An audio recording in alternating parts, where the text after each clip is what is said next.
hibridisasi SP tadi, ya. SP itu adalah ketika satu orbital S bergabung dengan satu orbital P, itu adalah PX. Ya, SP2 adalah ketika satu orbital S bergabung dengan dua orbital P, itu PX dan PY. Ya, dan SP3 ketika satu orbital S bergabung dengan tiga orbital P dalam bentuk PX, PY, dan PZ. Ya, dan untuk orbital SP3D, ketika satu orbital S bergabung dengan tiga orbital P ditambah dengan satu orbital D, maka berbentuklah dia trigonal piramid. Ya, atau kemudian bisa juga dia berbentuk tetragonal dalam bentuk DSP2. Ya, DSP2 berarti di situ ada orbital D1, kemudian satu orbital S dan dua orbital P. Ya, atau dia berbentuk oktahedral dengan satu orbital S ditambah dengan tiga orbital P ditambah dengan dua orbital D, maka jadilah dia sp3d2. Maka itulah yang kita sebut dengan orbital hibrida. Oke, ada pertanyaan dari sini? Ya, Rafli. Nah, silakan Rafli. Saya mohon izin bertanya, Bu. Untuk yang orbital atom tadi, itu elektron itu dia orbitalnya yang dihitung atau elektron yang keluar, Bu, yang dihitung? Elektronnya yang dipakaikan bersama. Jadi kalau misal ada yang sp2 itu, jadi misal ada... Sorry, bukan orbitalnya, Rafli. Orbitalnya. Ya, jadi, ini ya, ini di sini. Jadi, ketika sp2 berarti ada satu orbital S-nya yang digabungkan dengan dua orbital P. Ya, jadi kalau misalnya kita gambarkan orbital S itu kan ada di pusat ini. Ya, kemudian di sini kan ada orbital, ini ada orbital P. Ini ada PX, kemudian ini PY, ini PZ. Ya, maka ketika dia bergabung satu orbital S dengan dua orbital P, maka P itu adalah ini dalam bentuk PX, ini ke sini, kemudian ini adalah PY, ini seperti ini. Nah, itulah misalnya di situ. Nah, di mana kebolehjadian elektron itu berada? Ada di sini. Di penggabungan di posisi orbital PX dan posisi orbital PY di sini. Ini. Itu gambarannya di situ, Rafli. Nah, sehingga dengan gambar inilah kita bisa memperkirakan geometrinya itu adalah berbentuk trigonal. Jadi trigonal berarti inilah bentuk geometri. Trigonal berarti hanya gini. Ya, jadi itulah di situ yang kita mengatakan dia sebagai hibridisasi tadi. Oke, Rafli? Ya, mohon izin bertanya lagi, Bu. Untuk S itu kan orbitalnya dia hanya satu, Bu. Nah, itu kenapa bisa terbagi menjadi dua gitu ya, Bu? Karena dia di pusat. Karena dia di pusat. Dia di pusat simetrinya. Jadi ada di tengah. Iya, ya, Bu. Nah, karena itu yang paling kecil kan, orbital S itu, tingkat energinya, nah dia ada di tengah. Makanya kalau kita ini akan adalah sebagai sumbu, jadi kita anggap ini sebagai sumbu, maka jadi kalau misalnya ini orbital P ini, nah orbital S itu ada di mana? Orbital S itu ada di sini. Jadi dia ada di ketiga pusat pertemuan orbital P ataupun orbital D tadi. Ya. Ya, baik Bu, terima kasih Bu. Oke. Yang lain ada pertanyaan? Bu, saya mau izin bertanya Bu. Itu berarti sterix itu jumlah elektron yang di luar atom pusat ya Bu? Gitu. Ya, di luar atom pusat. Total, bukan di luar, total. Baik, total elektronnya. Total ya. Jadi makanya di situ ketika misalnya kita punya NH3. Berarti N itu dia mengikat satu hidrogen ini, satu hidrogen ini. Ya, hidrogen ini. Ya. Nah, berarti kalau kita buat ikatannya menurut struktur Lewis kan begini. Ya. Nah, sekarang menurut struktur Lewis seperti ini, kira-kira bagaimana bentuk geometrinya? Nah, maka di sini kita lihat atom pusat adalah nitrogen. Nah, berapa jumlah elektron valensi pada atom pusat? Itu adalah 5. Ya. Kemudian berapa jumlah atom yang diikat oleh N? Dia mengikat 3, maka ditambahkan dengan 3. Ya. Kemudian dia netral atau bermuatan. Kalau dia netral, maka ditambahkan dengan 0. Ya. Maka ini semuanya adalah 8 elektron di sini. Nah, 8 elektron ini kan karena ikatan itu adalah sepasang elektron, maka ini kita bagi dengan 2. Maka kita bagi dengan 2, maka dia punya 4 pasang elektron. Nah, 4 pasang elektron itulah yang menunjukkan kalau dia itu adalah tetrahedral. Kalau tetrahedral berarti hibridisasinya adalah sp3. Ya. Oke, Andi? Ada pertanyaan, Andi? Iya Bu, saya izin bertanya mengenai yang itu Bu, penulisan struktur Lewis.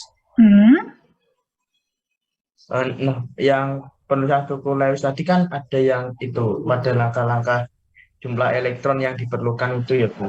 Itu Ya. pas menentukan jumlah elektron yang diperlukan itu sebelumnya kita apa harus menggambarkan kerangkanya gitu Bu? Benar. Misalnya kayak 2SO4. Iya, kita harus gambarkan. Jadi makanya langkah pertama gambarkan strukturnya. Nah, gambarkan strukturnya itu harus kita gambarkan sesimetri mungkin. Dengan meletakkan atom pusat adalah atom yang kurang elektronegativitasnya. Itu dulu. Nah, setelah itu kita buat, baru kemudian kita hitung berapa jumlah elektron ikatannya.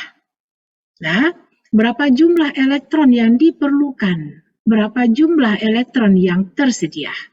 Nah, tujuannya apa? Untuk kita nanti bisa memasangkan nanti pasangan-pasangan elektron itu sehingga dia menggambarkan satu ikatan. Nah, kalau nanti misalnya setelah itu dibuat ternyata ada yang 6 misalnya. Ya, jadi misalnya kita buat aja misalnya ini misalnya C misalnya atau ini ya, kemudian C, kemudian di sini ada O, ada H misalnya seperti itu. Nah, ini misalnya CH2O. Jadi nanti misalnya dibuat soalnya seperti ini saja. Bagaimana struktur geometri dari CH2O atau bagaimana struktur Lewis dari CH2O? Maka kita lihat, oh berarti di situ ada karbon, ada hidrogen, ada oksigen. Nah, maka kita lihat hidrogen tidak mungkin ada di atom pusat. Maka yang ada di atom pusat itu kemungkinan adalah karbon atau oksigen. Nah, maka siapa yang lebih elektronegatif adalah O. Maka O tidak mungkin dia sebagai atom pusat. Nah, siapa atom pusatnya? Adalah karbon. Maka di situ, jadi kira-kira gambarannya seperti ini. Strukturnya seperti ini. Nah, kemudian yang dihitung berapa jumlah elektron yang diperlukan. Kan gitu, berapa jumlah elektron yang diperlukan. Berarti jumlah elektronnya berarti untuk hidrogen berarti di sini ada sepasang, kan gitu. Di sini ada sepasang lagi, berarti ada 2. Di sini ada 2 misalnya. Nah, di sini, nah itu dihitung semua berapa jumlah elektron yang diperlukan untuk pembentukan ikatan. Nah, kemudian dihitung lagi berapa jumlah elektron yang tersedia. Berarti masing-masingnya, hidrogen dia masing-masingnya punya 1. Ini ada 2, berarti 2 kali 1. Kemudian karbon itu ada 4 ya.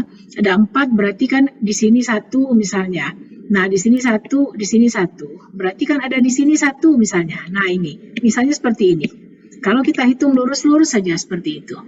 Nah, sekarang ini oke, dia akan berikatan dengan hidrogen ini. Dia akan berikatan dengan hidrogen ini. Kemudian akan berikatan dengan hidrogen itu. Nah, kemudian ini dengan siapa? Kan nggak ada gunanya dia di sini. Dia akan menjadi pasangan elektron sunyi dia. Berarti di sini nggak ada gunanya di sini. Nah, kemana masukkan? Kita masukkanlah ke sini. Nah, kita masukkan dia ke situ. Berarti pada C itu ada 2 elektronnya. Nah, karena ada 2 elektronnya, maka O di situ harus kita masukkan juga 2. Nah, ini seperti ini. Nah, kemudian berarti berapa di sini? Berarti ini kan sudah 1, 2, 3, 4. Berarti di sini sudah 8 elektron. Nah, berapa sisanya? Kita kurangkan dari yang tersedia tadi. Nah, berarti kalau ini kita hitung, berapa totalnya elektron ini, Andi? Berapa totalnya elektron? Andi Khairul? Oh iya Bu. Berapa total elektron semuanya? Total elektron semuanya itu 2 tambah 2 tambah 2. Hah? Enggak, itu adalah yang diperlukan untuk ikatan. Oh iya. Kalau totalnya mungkin 12. Oke, saya anggap ya benar ya, 12 ya. Nah, 12, berarti 12 kurang 8. 12 kurang 8 berarti adalah tinggal 4. Ya kan? Nah, 4 inilah yang dimasukkan ke sini, sepasang, kemudian ke sini sepasang. Ini. Nah, tadi kan ada di sini 1, kalau kita hitung satu-satu, tapi 1 ini kan nggak mungkin, untuk apa dia di sini? Menjadi elektron bebas sendiri. Maka kita naikkan dia ke atas. Kalau kita naikkan dia ke atas, berarti C ini menyediakan 2 elektron ini, maka O juga harus menyediakan 2 elektron. Maka sisa tadi adalah 4. 12 kurang 8, 4. 4 berarti dia punya 2 pasang. Nah, 2 pasang itulah. Ke hidrogen jelas nggak mungkin lagi. Ke karbon juga nggak mungkin karena dia sudah punya 4. Ke hidrogen ini juga nggak mungkin karena dia sudah 1. Maka yang mungkin itu adalah ke sini. Nah, sekarang dengan bentuk seperti ini kita sudah bisa melihat bahwa hidrogen, karbon di sini dia sudah punya 8 elektron. Hidrogen ini 2 elektron, hidrogen ini 2 elektron, dan oksigen 1, 2, 3, 4. Maka oksigen punya 8 elektron. Ya, jadi memang ada yang bisa langsung kita tempatkan elektron di situ, ada yang harus kita coba-coba di situ. Jadi nggak selalu harus pas langsung elektron berada di situ. Ya, gitu ya Andi. Oke, sekarang kita. Ya, Bu. Terima kasih banyak Bu. Oke, oh ya tadi ini adalah CH4 109,5, NH3 107,3, dan H2O 104,3. Oke, nah yang berikut ya. Yang berikut apa yang kita sebut dengan hibridisasi pada senyawa kovalen koordinasi. Ya, pada senyawa kovalen koordinasi. Ya. Nah, pada senyawa kovalen koordinasi itu ya, jadi kalau perbedaannya dengan ikatan kovalen adalah masing-masing atom itu adalah menyumbangkan pasangan elektronnya. Jadi masing-masing atom terlibat. Jadi misalnya ini adalah A, dia punya 1 elektron, kemudian B punya 1 elektron. Maka dia bergabung di sini, dia akan membentuk masing-masing 2 elektron. Itu adalah ikatan kovalen. Tetapi ada yang disebut dengan kovalen koordinasi. Kovalen koordinasi itu bisa saja A ini dia punya 2 elektron, tetapi B hanya punya orbital kosong. Ya, maka A yang punya sepasang elektron bebas dan B yang punya orbital kosong. Jadi ini punya rumah, B ini punya rumah, A punya barang. Maka mereka bisa bekerja sama. Sepasang ini akan menempati orbital ini. Sehingga terbentuklah ikatan A dengan B. Sama seperti ini dia membentuk A dengan B. Tetapi mekanismenya berbeda. Kalau yang nomor 1 ini masing-masing membawa 1 elektron. Ya, tetapi yang B yang nomor 2 ini 1 membawa sepasang elektron, 1 lagi hanya membawa rumahnya saja. Ya, maka proses yang membentuk yang seperti 2 ini itu yang disebut dengan kovalen koordinasi. Ya. Nah, yang membawa pasangan elektron bebas itu, yang membawa pasangan elektron bebas itu, maka itulah yang disebut dengan ligan. Ya, membawa ligan. Yang membawa orbital kosong itulah logam. Ini. Maka senyawa kovalen koordinasi akan terbentuk antara ligan ditambah dengan logamnya. Tambah dengan logam. Ya. Nah, sedangkan yang untuk kovalen, dia akan membentuk non-logam tadi. Dia akan membentuk non-logam. Misalnya dalam bentuk CH4, HCl, kemudian apa lagi? H2O. Ya, maka ini akan membentuk non-logam. Tetapi di dalam kovalen koordinasi, itu adalah ikatan yang terjadi antara ligan dengan logam. Ya, ligan adalah yang membawa pasangan elektron bebas, sedangkan logam itu adalah yang membawa orbital kosong. Ya, nah, apa contohnya di sini? Kita lihat langsung kepada contohnya, bagaimana pembentukan hibridisasi pada senyawa kovalen koordinasi. Ya, misalnya kita contohkan pada COF6-3, ya. Jadi COF6-3 mana yang merupakan logamnya di sini? Kira-kira Alita?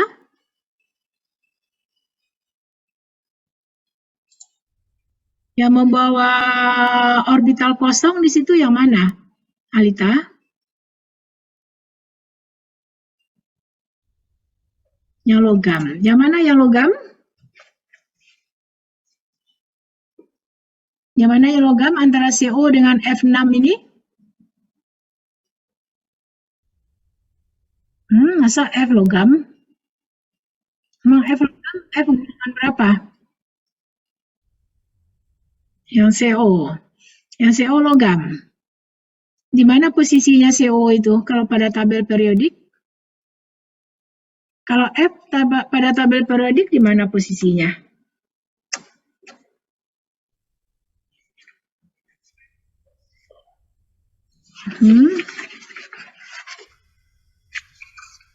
Oke, Naufal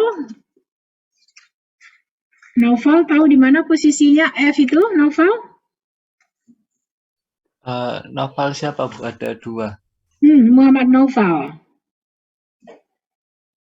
Muhammad Naufal siapa, Bu?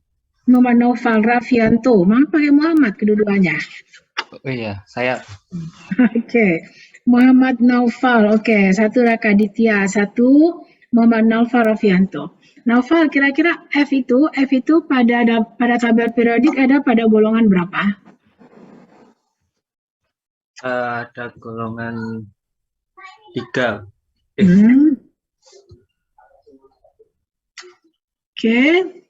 F itu ada pada golongan 6. Ya.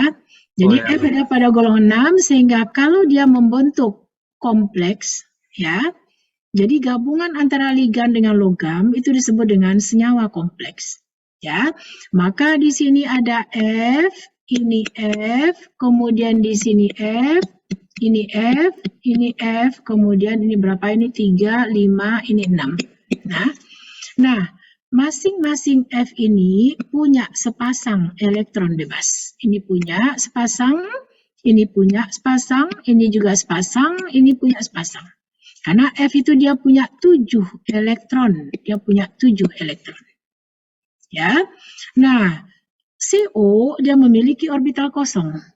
Sehingga orbital kosong ini miliki CO ini akan berikatan nanti dengan F di sini. Dia akan berikatan dengan ini, berikatan dengan itu, ini, dan itu. Sehingga membentuklah dia COF6-3. Nah, sekarang kita ingin menentukan bagaimana hibridisasi dari COF6-3 ini. Bagaimana geometrinya? Kenapa dia hibridisasinya adalah sp3d2? Kenapa geometrinya adalah oktahedral? Maka kita gambarkan dengan cara seperti ini. Yang pertama yang harus ditentukan adalah kita harus tahu dulu berapa nomor atom dari CO. CO nomor atomnya adalah 27. Dari 27 kita buat hibridisasinya, kita buat konfigurasinya. Konfigurasinya adalah sampai dengan AR. kemudian 3D7 4S2. Itu adalah hibridisasi, konfigurasinya. Ya.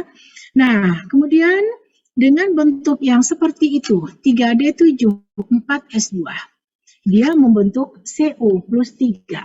Ya, dia membentuk ion dalam bentuk CO plus 3.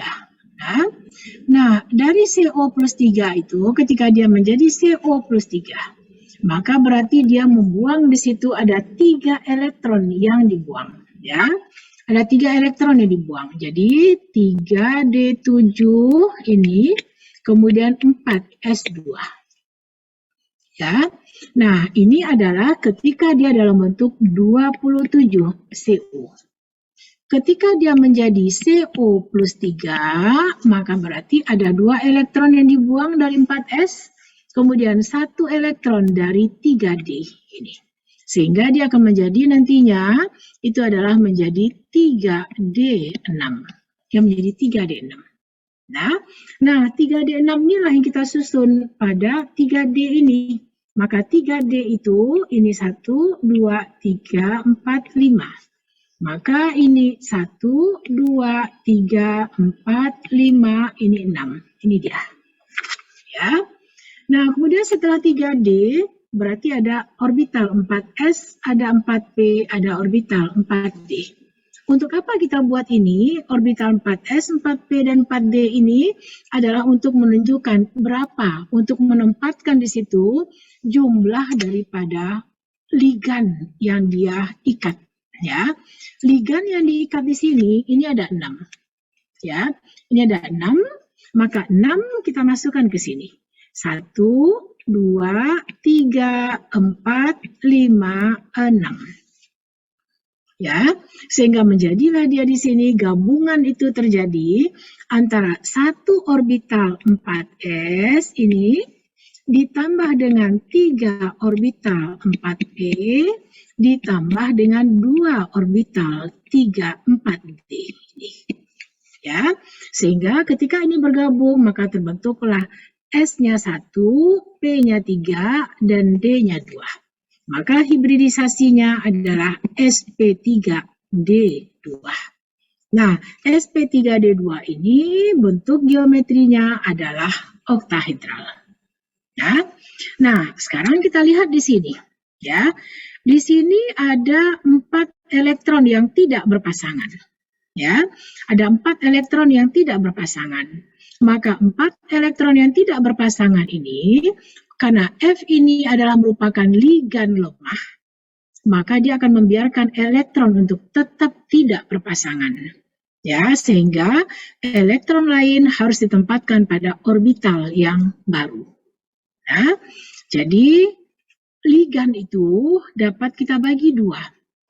Ada yang disebut dengan inner orbital complex, ada yang disebut dengan outer orbital complex. Ya, inner orbital complex adalah logam atau ligan yang memiliki kekuatan medan yang besar. Ya, kekuatan medan yang besar itu dia akan memaksa elektron orbital untuk berpasangan. Nah, itu ditandai oleh kompleksnya yang bermuatan positif. Sedangkan jika kompleks itu dia bermuatan negatif, maka dia kita sebut sebagai outer orbital complex. Dia memiliki kekuatan medan yang lemah. Maka dia akan membiarkan elektron orbital D untuk tidak berpasangan. Nah, jadi karena F ini adalah ditandai dengan minus ini, maka dia adalah outer orbital complex. Nah, karena dia outer orbital complex, dia memiliki kekuatan medannya lemah. Maka dia membiarkan elektron ini dalam keadaan tidak berpasangan. Nah, jadi itu adalah untuk COF6-3 yang merupakan outer orbital complex. Nah, terus bagaimana dengan yang ini? Ini adalah CONH3 6 kali plus 3. Maka ini kita lihat, ini adalah plus. Ya. Nah, tanda plus itu adalah menunjukkan kalau dia itu adalah inner orbital complex. Ya. Nah, apa perbedaannya dengan outer orbital complex? Sama seperti yang tadi kita lihat. Pertama, kita buat dulu konfigurasi dari CO. Maka konfigurasinya adalah ini. Ya, 4s2 3d7. Maka di sini adalah 4s2. 4s2 3d7 ini. Ya. Nah, ini 3d7 1 2 3 4 5 6. Ya. Nah, kemudian karena dia melepaskan 3 elektron, maka untuk menjadi CO plus 3, maka dia menjadi 4s0 3d6. Nah, 3d6 inilah di sini, 3d6. Ya. Jadi 1 2 3 4 5 6. Ya. Nah, 6 itu ini.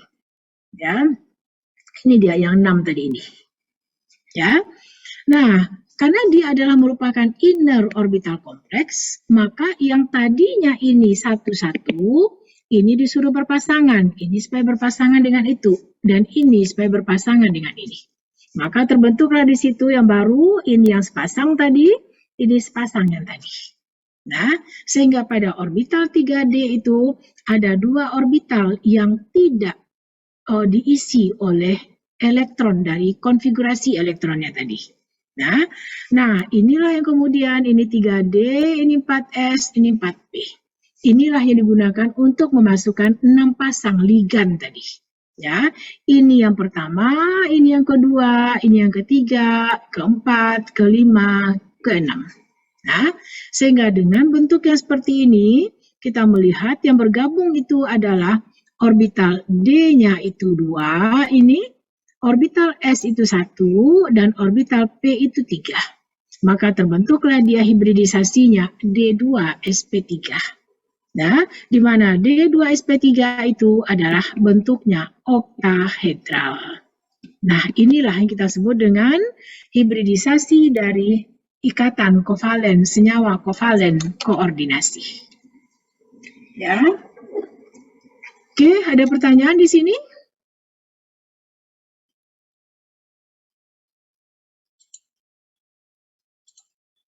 Nggak ada pertanyaan, Rafli? Disebutnya lagi, Bu. Kita mengetahui dia inner sama outer itu dari cuma ionnya itu saja, atau bagaimana? Iya, dari positif ini. Itu yang lebih mudah menandain. Ya. Tadi kan adalah CO, kalau yang tadi sebelumnya kan adalah CO F6 min 3. Iya. Nah, kalau dia minus, itu adalah merupakan outer orbital complex. Berarti F ini adalah outer orbital complex. Kalau dia outer orbital complex, maka elektron ini akan dibiarkan tidak berpasangan. Kalau dia outer. Ya, tapi karena dia di sini inner, ya, ini adalah plus, maka NH3 itu adalah ligan. Ya, kenapa dia ligan? Karena N ketika dia berikatan dengan hidrogen ini, ya, ini berikatan dengan hidrogen, maka N punya sepasang elektron bebas. Maka itulah yang menunjukkan bahwa NH3 itu adalah ligan. Tetapi dia adalah merupakan ligan, ligan atau inner orbital complex. Ya, jadi kalau inner dia memiliki kekuatan medan yang besar. Nah, kekuatan medan yang besar akan memaksa elektron ini untuk berpasangan dengan ini, untuk berpasangan dengan itu. Sehingga terbentuklah ini. Ya, itu ya, Rafli. Ya, baik, Bu. Terima kasih, Bu. Oke. Nah, itu adalah bagian 2 yang terakhir. Jadi dari sini kita bisa menghitung momen magnetiknya. Ya, jadi ketika dia dalam bentuk inner orbital complex, ya, maka ada kemungkinan dia adalah bersifat diamagnetik, ya, tetapi tidak selalu. Ya, misalnya gini, misalnya kita punya 3D7. Nah, kalau 3D7, kalau dia adalah inner orbital complex, maka ini 1, 2, 3, 4, 5, 6, 7. Nah, maka ini akan berikatan ke sini, maka dia akan membentuk ini. Ya, kemudian di sini, ini berarti di sini ada yang kosong. Berarti ada 1 elektron yang tidak berpasangan. Nah, kalau dia 1 elektron yang tidak berpasangan, maka kita bisa menghitung momen magnetiknya. Maka mu sama dengan ya, akar dari 1 ditambah dengan 1 ditambah 2. Maka mu-nya adalah akar 3. Ya, tetapi ketika dia membentuk seperti ini, maka mu-nya itu akan sama dengan 0. Dan jika dia membentuk seperti ini, maka mu-nya ini n-nya sama dengan 4. Maka mu-nya itu sama dengan akar 4 dikali dengan 4 ditambah 2. Maka mu-nya sama dengan akar 24 ini. Ya, jadi melalui kovalen koordinasi ini, kita juga bisa menghitung bagaimana momen magnetiknya tadi. Jadi ketika mu-nya itu sama dengan 0, maka dia adalah diamagnetik atau tidak memiliki sifat magnet. Tetapi jika mu-nya itu tidak sama dengan 0, maka dia adalah bersifat paramagnetik. Ya. Nah, itu ini saya minta waktu lebih 10 menit kali ya. Ya. Bisa? Iya, Bu. Oke, soalnya ini terakhir kita ketemu. Ya. Nah, kenapa? Karena ada satu yang mesti dijelaskan gitu loh. Kalau yang lain mungkin bisa dibaca di PPT-nya. Nah, ini satu lagi yang harus saya jelaskan, itu adalah orbital molekul. Ya, jadi orbital molekul itu adalah ketika atom bergabung dengan atom, di mana atom yang satu membawa orbital, atom yang lain juga membawa orbital. Kemudian kedua orbital itu kita gabungkan. Maka ketika dia bergabung, maka dia akan membentuk 2 orbital. Satu adalah orbital ikatan, artinya kebolehjadian terbentuknya ikatan di situ besar, energinya rendah, ya. Dan satunya lagi adalah orbital anti ikatan. Artinya kebolehjadian membentuk ikatan di situ lebih kecil karena energinya tinggi di situ. Ya, jadi ini orbital ikatan, orbital anti ikatan kita tandai dengan bintang. Nah, jadi ketika orbital 1s bergabung dengan 1s, maka dia akan membentuk seperti ini. Jadi ini adalah kita gambarkan, ini 1s, ya, kemudian di sini adalah sigma 1s bintang seperti itu. Ya, nah, apa misalnya pada hidrogen H2. Ya, H2 berarti dia punya masing-masing 1 elektron. Berarti di sini dia punya 2 elektron. Nah, maka ketika H2 itu bergabung, ini adalah H, ini H di sini. Ya, maka ada 2 elektron. Maka 2 elektron itu dia akan mengisi terlebih dahulu orbital sigma 1s dengan tingkat energi yang rendah. Nah, maka dia akan mengisi dulu di sini 1, kemudian dia isi lagi di sini 1 lagi. Kenapa dia tidak mengisi 1s bintang? Karena 1s bintang tingkat energinya lebih tinggi. Ya, maka diisi dulu, dikasih adiknya dulu, penuhkan adiknya dulu. Maka dia akan membentuk ini, orbital 1s. Ya, maka dengan bentuk yang seperti ini kita sebut dengan diagram orbital molekul. Konfigurasinya adalah sigma 1s2 dan sigma 1s bintang 0 di situ. Ya, ini adalah konfigurasi molekulnya. Sedangkan ini adalah diagram orbital molekul. Maka dari sini kita bisa menghitung berapa orde ikatan untuk H2. Ya, orde ikatan adalah selisih antara ikatan dengan anti ikatan. Dibagi dengan 2. Karena yang ikatan ada 2, yang anti ikatan ada 0. Maka 2 dikurang dengan 0 dibagi dengan 2. Maka orde ikatannya sama dengan 1. Nah, dengan adanya orde ikatan, ya, ini adalah tidak sama dengan 0, maka itu menunjukkan bahwa ikatan itu ada atau molekul itu ada. Ya. Jadi suatu molekul kita katakan ada jika orde ikatannya itu tidak sama dengan 0. Boleh setengah, boleh 2/3, boleh 3/4, boleh 0,6. Tetapi harus tidak boleh sama dengan 0. Ya, maka artinya apa? H2 itu ada. Orde ikatannya 1. Nah, orde ikatan 1 menunjukkan bahwa hidrogen ketika berikatan dengan hidrogen, dia membentuk ikatan tunggal 1 itu. Nah, itu adalah untuk yang hidrogen. Bagaimana untuk yang helium misalnya? Nah, helium misalnya. Helium 3 ini. Ya, ketika dia berikatan, misalnya, helium plus 1 misalnya.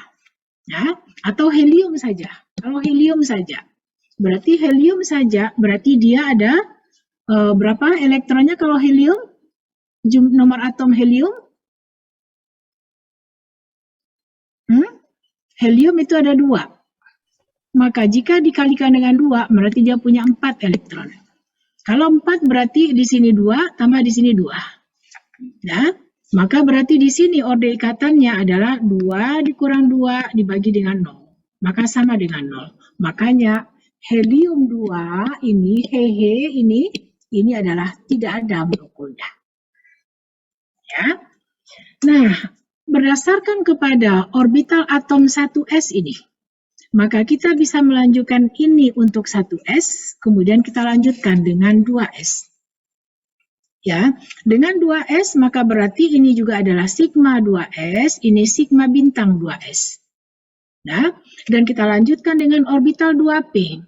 2p kita mulai dengan sigma 2pz, kemudian v2px, v2py, kemudian V antibonding 2px, V antibonding 2py, dan sigma antibonding 2pz. Nah, sehingga kalau misalnya kita punya di situ adalah contohnya ini adalah O2, ya. Jadi ketika kita punya contoh O2, apakah O2 itu tersedia atau O2 itu exist atau tidak? Maka kita hitung di sini. O itu nomor atomnya 8. 8 dikali dengan 2. Sama dengan 16. Ya, 16 kita masukkan di sini. Ini kita masukkan 1, 2, kemudian di sini 3, ini 4. Ya, sementara dia punya 16. Berarti ada 8 pasang. Ini baru 2 pasang, baru 4. Ya, 4 kemudian kita masukkan ke sini. Ya, 4, 5, 6, 7, 8. Ya, kemudian kita masukkan di sini 9, 10. Ya, di sini 11, 12. Ya, 12 karena masih punya sisa, maka masukkan ke sini 13, 14. Ya, kemudian di sini 15, 16. Nah, maka itulah pengisian atau konfigurasi elektronnya yang dimasukkan ke dalam diagram tingkat energi orbital. Maka dari sini kita bisa melihat berapa orde ikatan dari O2. Orde ikatan dari O2 ini selisih sudah 0, ya. Kemudian ini juga sudah 0, ini berarti 0, maka berarti yang kita hitung hanya di sini saja. Di sini berarti ini ada 6, kemudian dikurang dengan 2. Berarti 6 dikurang 2 dibagi dengan 2. Maka ini orde ikatannya sama dengan 2. Nah, orde ikatan sama dengan 2, inilah menunjukkan bahwa oksigen itu punya, ketika dia berikatan, maka dia berikatan dalam bentuk ikatan rangkap. Ya. Nah, itu adalah untuk O2. Nah, bagaimana kalau misalnya O2 itu dia membentuk O2 min 2 misalnya. Nah, ada apa tidak O2 min 2 ini? Atau ada enggak O2 plus 2? Mana yang ada? Nah, kita lihat di sini. Kalau O2 min 2, maka berarti berapa jumlah elektronnya, Azura?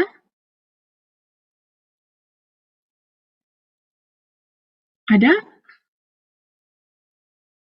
Oke, berarti saya ngomong sendiri ya dari tadi ya.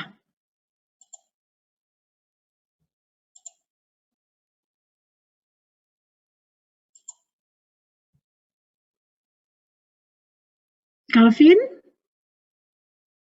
Hai Bu. Saya ngomong sendiri ya berarti dari tadi? Enggak Bu, suaranya masuk dari tadi Bu. Cuman jaringan Kevin agak jelek makanya matiin kamera. Oke, yang lain siapa? Erlangga. Ya, Bu. Devi Kusuma. Oke, kalau gitu pelajari sendiri ya. Ya. Hitung sendiri orde ikatan O2-2. Jadi kalau misalnya nanti saya tanya, apakah Na2+, kemudian Li2-, kemudian Mg, apalagi misalnya F2, ya, kemudian Cl2, ya, yang mana di antara molekul ini yang ada? Mana yang tidak ada? Maka ini semua sudah paham kelihatannya ya, jadi nggak perlu saya jelaskan. Oke, ya daripada saya ngomong sendiri, ya lebih baik silahkan baca di PPT-nya. Oke, apa Calvin? Itu Bu, Kevin mau nanya Bu, buat materi UTS dari awal sampai ini atau sampai mana Bu? Sampai terakhir, sampai ini, termasuk yang wujud zat. Sampai orbital molekul ini kan? Semuanya. Oke Bu, Ya. makasih Bu.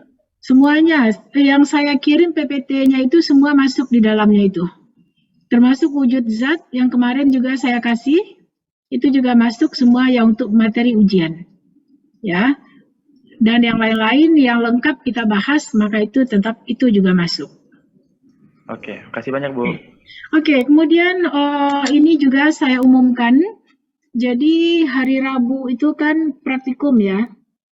Hari Rabu praktikum. Ya, hari Rabu malam kita adakan kuis ya. Bisa semuanya Rabu malam? Bisa Bu. Untuk jamnya? Kita mulai jam 19.30 ya. Iya Bu. Baik Oke. Bu. Oke, jadi materi kuis semuanya ya. Berarti dari bab 1 sampai bab ini ya Bu ya? Iya, semuanya. Iya Bu. Ya. Rabu malam 19.30 berarti tanggal 21, 22, 23 ya. Ya. Oke, kalau begitu kita akhiri pertemuan ini ya. Jadi mana yang belum dipelajari silahkan dipelajari sendiri ya. Silahkan dipelajari, kalau ada yang tidak dipahami bisa kontak ke WA group ya. Oke, Ya, baik, terima Bu. kasih. Ya, jadi ingat, jadi untuk ujian kita ujiannya untuk kuis kita masih tetap online, tetapi nanti untuk ETS itu harus offline. Jadi pengumuman dari pengumuman dari UPMB itu harus offline kalau untuk ujian ETS ya. Jadi makanya ini mana yang nilainya masih belum, yang masih pasif ini ya, silahkan mencari nilai di kuis. Dan bagi yang sudah sering berbicara, sering menjawab, ya mungkin bisalah sedikit agak berlega hati. Ya, bagi yang sudah pernah, tapi yang belum, ya silahkan untuk bertanya ya. Oke, saya akhiri, saya tutup. Terima kasih. Wassalamualaikum warahmatullahi wabarakatuh. Waalaikumsalam. Terima kasih banyak Bu. Sama-sama, kita ketemu hari Rabu ya. Namanya Nokia. Oke, ya.